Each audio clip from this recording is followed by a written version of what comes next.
So thank you very much to all the organizers and the presenters. I was enjoying your presentation very much. I'm so happy to be able to share our work, which is titled Enhancing Bank Customer Segmentation in Electronic Service Adoption. So as I understand, there is a time crunch. I try to be very quick. Yeah, let's move ahead. So the context of the paper was that we were approached by a relatively new bank that was struggling to grow its customer base.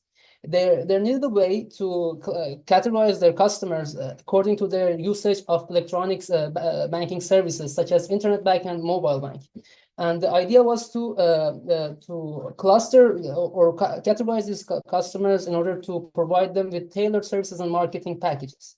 So this led us to consider clustering as a viable solution, but clustering has its own challenges. One of the very fundamental limitations of clustering is that it fails to account the hierarchical structures or priority relations among the features that the clustering is based on.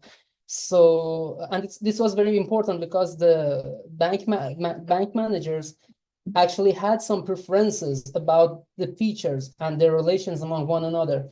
So this was very crucial. And another limitation was that the result of the clustering usually do not contain any preferential information. So this was important because they cared about the progression of adoption of internet e-banking services. So this is where we brought in the AHP integrated method. AHP, as you know, is analytic hierarchy process, and AHP is agglomerative hierarchical clustering. So the idea was to first, using AHP, prioritize the weights, the features that the clustering is based on, then do the clustering, and then have some priority relation among the results of the clustering. So looking at the background of the problem, the majority of the studies that dealt with this problem used TAM, which is technology acceptance model, or unified theory of acceptance and use of technology. And these are all survey-based methods that give a behavioral lens to how the technology acceptance is perceived, and they are usually paired with structural equation modeling, which is a measure of understanding and quantifying the relation among the variables in the model. So there was a clear lack of emphasis on transactional behavior and empirical data. Another aspect of the literature was the RFM model, which is recency, frequency, and monetary value, which gives a quantitative framework for cluster segmentation. And this model has been actually used very much in all aspects of marketing and customer segmentation, except for the technology acceptance models. This could show why there has been a lack of transactional data and empirical data on these studies. So another avenue of the background was the method itself, AHP and AHC. We looked at the method, the integration of these two methods. There were some, but they mostly discussing the single usage of AHP for the weights. So this is just some of the studies that we went into. I invite you to look at the far right column where about the data, where we couldn't find any data that used objective and empirical data when analyzing the technology acceptance, or the electronic banking acceptance model. In the methodology section, there was some usage of AHP and other MCDM models. Also some clustering methods, but they never been paired together. And also in the conceptual framework, RFM is the first time that is used, which gives the reason why the type of data, the empirical data, was never been used. Moving on, this is the overview of the methodology. We gathered the data from a bank in Iran. We collected the data and pre-processed the data because we had to integrate data from different branches and clean some of the missing values, reorganize data based on the framework that we are going to use, which was RFM, and add weights to them using AHP. Then we had the data ready for the clustering. Then we have the cluster analysis to find out the optimal number of clusters to divide the customers in. Then we had a cluster prioritization, again used by the AHP, as well as a demographic analysis that gave us some insight about the customers and how to reach them. And then we had some we proposed some managerial insights for the marketing team of the bank to approach the customers.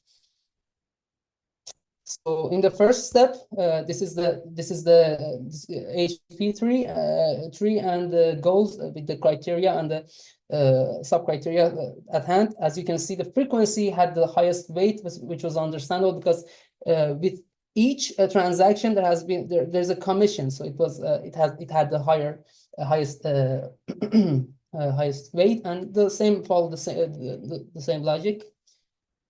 Okay, for the AHC, there are some elements to consider. The metric, which is the way to measure the distance between any data point. We use both Manhattan and Euclidean distance, which proved to be to perform the same in this particular problem. Then we have linkage, which is the way to combine clusters, single, complete, average, and ward. They're different and they provided different results. Silhouette coefficient is a measurement of seeing how fit a point is allocated to a cluster.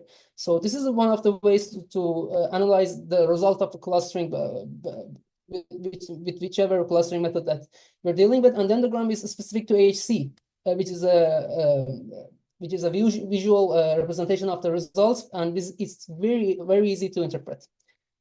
So this table is it's the result of the clustering with different clusters from 15 to 2. And these scores are the silhouette coefficients obtained with different linkage methods. As you can see, with each different method, we end up with a different score, and the closest to 1 is the better. And when you average them, the 4 clusters provides the best score. So we decided to go with 4 clusters after we consulted with the managers, as they said that, for example, 2 clusters doesn't provide any meaningful insight to them, because if you divide the customers into 2 clusters, doesn't give them much. So 4 clusters were decided to be the optimal number of clusters. And the above is the dendrogram, which clearly the 4 clusters can be seen, and below is the 3D representation of the clusters from cluster 1 to cluster 4. So, and in terms of the frequency, monitor value, and recency elements. So these are the demographic elements that we had: occupation, gender, location, level of education, and age. These information were given to us to analyze. So, for example, the cluster distribution proved that the majority of customers are in cluster 1 and 2, which show the lower engagement in electronic adoption, which proves to be aligned with the pattern already established in the developing countries like Iran. In terms of occupation, we saw that employee people tend to use a bit to be more present in the higher engaged clusters 2 and 3. Well, the difference in cluster 4 is kind of insignificant, and there's some reasons for that. For example, office hour restrictions or fixed budget can contribute to using online platforms more, whereas for self-employment, a lot of times many of the transactions are in person. There are so many in-person negotiations going on. There are sometimes barter where you pay stuff with stuff, so there's no way to do that online. And sometimes the unemployment is also reported as self-employment, which contributes to lower usage of internet platforms. In terms of gender, male customers again proved to be a bit more present in higher engaging clusters, again aligned with the broader socio-cultural factors of the case. In terms of location, big city customers used more these platforms, and it can be due to the fact that some digital infrastructure and lifestyle differences contribute to that. For education, we divided the customer into 7 different stacks: no diploma, high school diploma, associate degree, collegiate, bachelor, master, and PhD. As you can see, no diploma customers were really present in the lowest engaged cluster, which is C1. Then we have the rise in the other sections in C2 and C3. And for cluster 4, we had a bunch of any educational background, which showed that the usage of electronic banking platforms is more driven by financial means than educational background. Meaning that there is a potential in any kind of customer with any kind of educational background. Again, with the age, the majority of the customers that were highly engaged were between 21 and 50, showing that professional needs can contribute to using these platforms regardless of age. In the second step, we tried to name the clusters. Cluster C1 was limited adoption. It had some defining features. I'm going to skip on them, but they're available in the paper. C2 with balanced adoption, C3 with proactive adoption, and C4 with complete adoption. The last cluster is with the customers that are using the platforms the most. So because we wanted to sort these, rank these clusters, we needed to add some criteria. So the criteria that we added was cluster volume. So the bigger the cluster is, the more important it is, because it shows that the size of the customer base is bigger, and it's a more promising market. Average balance in the cluster shows that there are some revenues to be gained. And again, non-electronic usage shows that the customer is already using the bank, but not in the online platforms. That can be changed. So these were added to the criteria. They were added to the RFM, and again we had a tree here, and we ranked the clusters and you can see cluster C3 was the first ranked, which is logical because they are some of the customers that are already using the platforms were not completely.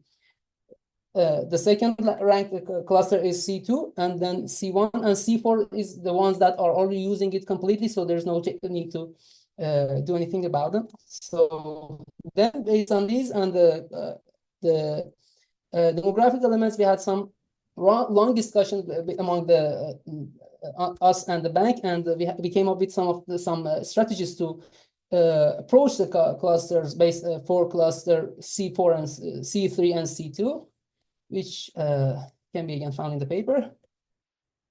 And so in this paper, we highlight the importance of customer clustering, address the gap in research on clustering by using tangible data and empirical data, and emphasize the advantage of RFM model, propose AHPAC integrative method to assign weights to cluster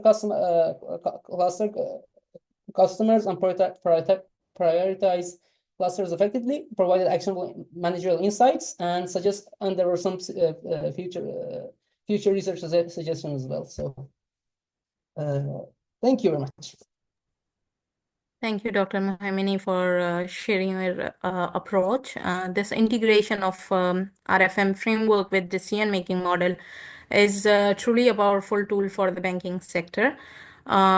Is there any questions from the audience? Yes, I would like to ask a question. First of all, I would like to congratulate you, because that has been an amazing work what you've done. So I have 2 questions. One, have you already published that, because this is really good, or are you about to publish it?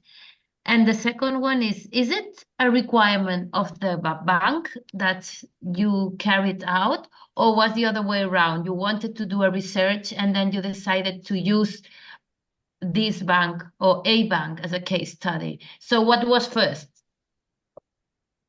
Thank you for the questions. First, no, this paper isn't published yet, but we are hopeful that we can publish it through this conference. And for the second question, actually, it was the bank. You know. Oh, very Yeah, interesting then. yeah. Yeah. The second author is my supervisor during my master. So he had another student that worked in the bank, and he was approached by this his former student about this problem. So he knew I was working on sorting methodologies. So he approached me that we have this problem, and our initial Yeah. thought was that this is a sorting problem. Yeah, it is indeed.